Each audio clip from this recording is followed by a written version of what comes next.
Module 5. La pratique médiumnique. Étude 1. Les qualités essentielles du médium. Nous verrons lors de ce podcast les qualités essentielles du médium, les imperfections qui éloignent les esprits et les qualités que le médium spirit doit développer pour obtenir l'assistance des bons esprits. Indiscutablement, la médiumnité, selon l'aspect où nous la connaissons sur Terre, est le résultat d'une extrême sensibilité magnétique, même si, au fond, nous savons que les dons médiumniques, à plusieurs degrés, sont inhérents à tous. Chaque être est porteur de certaines activités et pour cela même est un instrument de vie. Cependant, il faut reconnaître qu'il existe des esprits réincarnés dans des conditions spéciales qui présentent des qualités exceptionnelles pour le travail d'échange entre les vivants incarnés et les vivants de l'au-delà. En cette circonstance, nous identifions les médiums adéquats pour les phénomènes de manifestation de l'esprit libéré auprès des cercles de la matière dense. Cependant, les porteurs de ces énergies ne sont pas toujours des messagers de la sublimation intérieure. Plus des 2/3 des médiums du monde gisent encore dans les zones du déséquilibre spirituel, syntonisés avec les intelligences invisibles en affinité. Pour cela, ils ont besoin d'études et de bonne volonté au service du bien, afin de reprendre l'ascension harmonieuse vers les cimes de la lumière. Les médiums, dans toute région de la vie, sont des filtres de requêtes et de réponses, et doivent donc s'éveiller à la réalité que nous vivrons toujours en compagnie de ceux que nous attirons, puisque nous respirons partout selon notre champ d'attraction. Maintenant voyons les qualités essentielles du médium. L'exercice de la faculté médiumnique n'a pas de lien avec le développement moral du médium. La faculté proprement dite tient à l'organisme. Elle est indépendante du moral. Il n'en est pas de même de l'usage qui peut être plus ou moins bon suivant les qualités du médium. Force est de reconnaître, néanmoins, que la médiumnité dans son essence, comme l'énergie électrique en soi, n'a rien à voir avec les principes moraux qui régissent les problèmes du destin et de l'être. Vu la spontanéité avec laquelle elle se manifeste, tout le monde peut en disposer, sages et ignorants, justes et injustes, exprimant ainsi combien il est nécessaire d'agir avec rectitude à l'image de la force électrique qui demande de la discipline pour se propager. Ainsi, si le médium, au point de vue de l'exécution, n'est qu'un instrument, il exerce, sous le rapport moral, une très grande influence. Puisque pour se communiquer, l'esprit étranger s'identifie avec l'esprit du médium, cette identification ne peut avoir lieu qu'autant qu'il y a entre eux sympathie et, si l'on peut dire, affinité. L'âme exerce sur l'esprit étranger une sorte d'attraction ou de répulsion selon le degré de leur similitude ou de leur dissemblance. Or, les bons ont de l'affinité pour les bons et les mauvais pour les mauvais. D'où il suit que les qualités morales du médium ont une influence capitale sur la nature des esprits qui se communiquent par son intermédiaire. S'il est vicieux, les esprits inférieurs viennent se grouper autour de lui et sont toujours prêts à prendre la place des bons esprits que l'on a appelés. Les qualités qui attirent de préférence les bons esprits sont la bonté, la bienveillance, la simplicité du cœur, l'amour du prochain, le détachement des choses matérielles. À côté de la question morale se présente une considération effective non moins importante qui tient à la nature même de la faculté. La médiumnité sérieuse ne peut être et ne sera jamais une profession, non seulement parce qu'elle serait discréditée moralement et bientôt assimilée aux diseurs de bonne aventure, mais parce qu'un obstacle matériel s'y oppose. C'est une faculté essentiellement mobile, fugitive et variable, sur la permanence de laquelle nul ne peut compter. La médiumnité n'est ni un art, ni un talent. C'est pourquoi elle ne peut devenir une profession. Elle n'existe que par le concours des esprits. Si ces esprits font défaut, il n'y a plus de médiumnité. L'aptitude peut subsister, mais l'exercice en est annulé. Aussi, n'est-il pas un seul médium au monde qui puisse garantir l'obtention d'un phénomène spirit à un instant donné. Exploiter la médiumnité, c'est donc disposer d'une chose dont on n'est réellement pas maître. La médiumnité est une chose sainte qui doit être pratiquée saintement, religieusement. Regardons maintenant de plus près les imperfections qui éloignent les esprits. Dans l'énorme communauté d'âmes sur Terre se distinguent, en majorité, les consciences encore malades, malheureusement endettées devant la loi divine. Par conséquent, la plupart des organisations médianimiques sur la planète ne peut échapper à cette règle. Plus des 2/3 des médiums du monde gisent encore dans les zones du déséquilibre spirituel, syntonisés avec les intelligences invisibles en infinité. Ainsi, il ne faut pas oublier que la médiumnité est une énergie particulière à chacun, avec un degré d'extériorisation plus ou moins important. Cette énergie est soumise aux principes de direction et à la loi d'utilisation, tout comme la bêche peut être employée pour servir ou pour blesser, selon l'impulsion qui la dirige.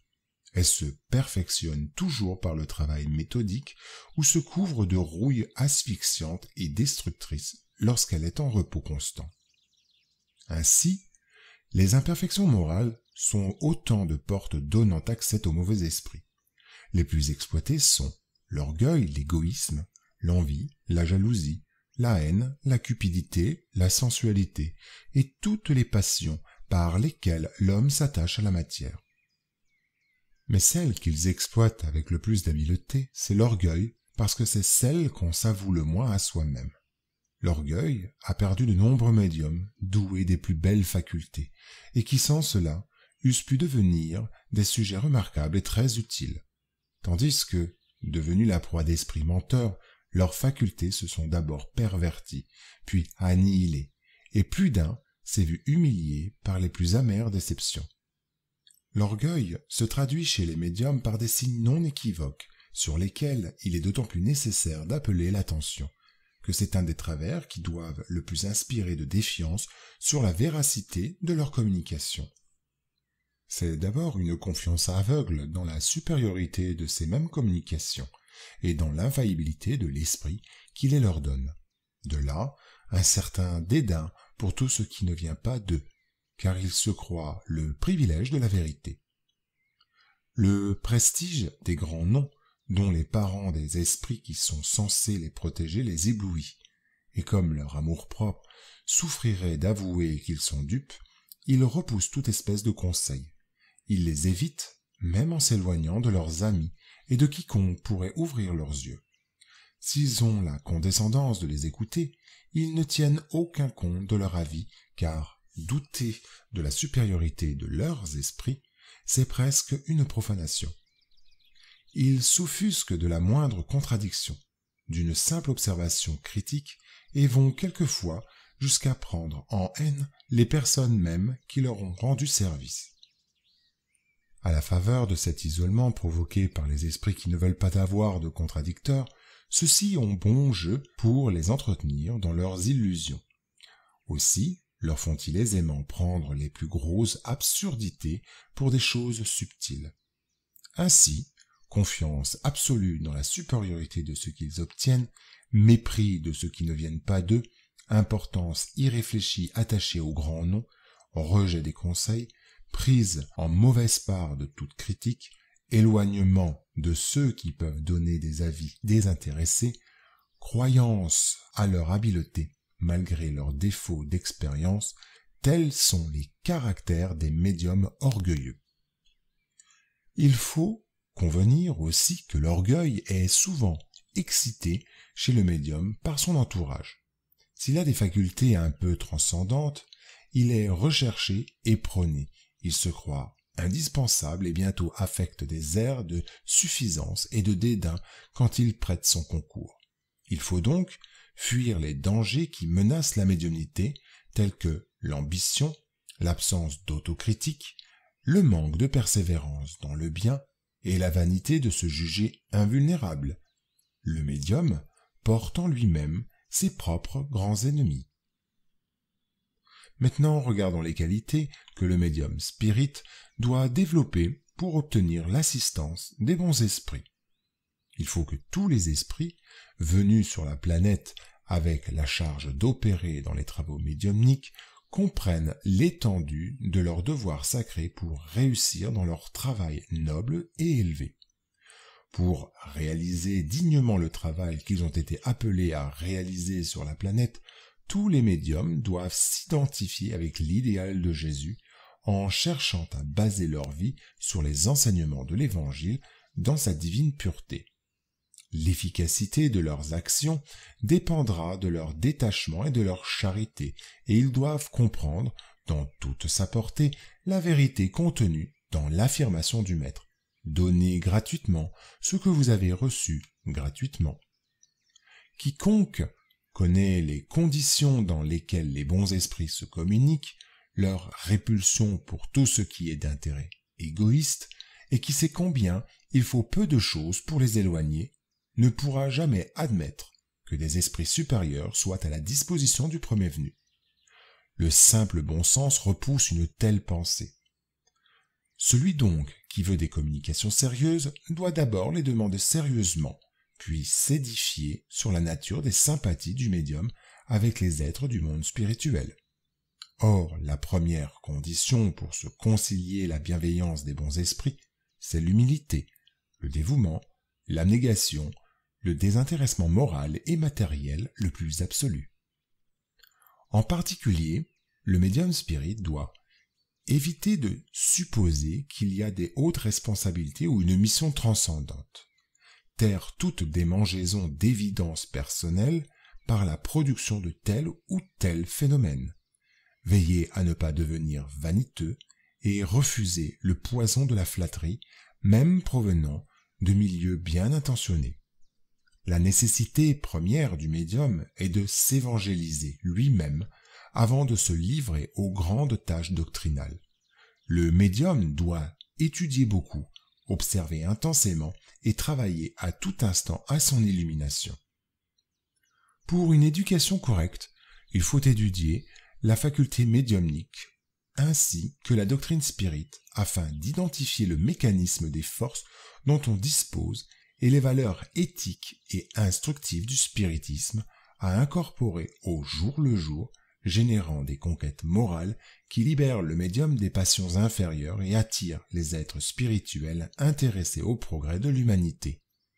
Ajoutant la discipline parmi les facteurs importants qui aident à fixer les habitudes salutaires dans l'exercice de la faculté, afin d'aspirer aux finalités spécifiques de cette fonction de nature dite extrasensorielle. Évidemment, ce n'est pas une tâche à réaliser d'un coup, en un moment d'empathie ou d'enthousiasme.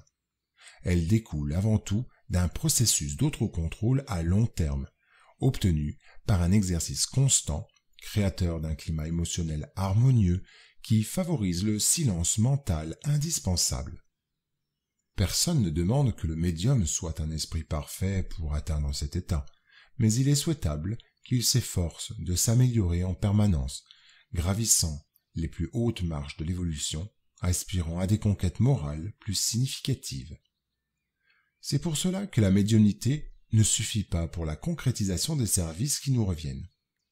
Nous avons besoin de la doctrine du spiritisme, du christianisme pur, afin de contrôler l'énergie médianimique, de manière à la mobiliser au profit de la sublimation spirituelle dans la foi religieuse.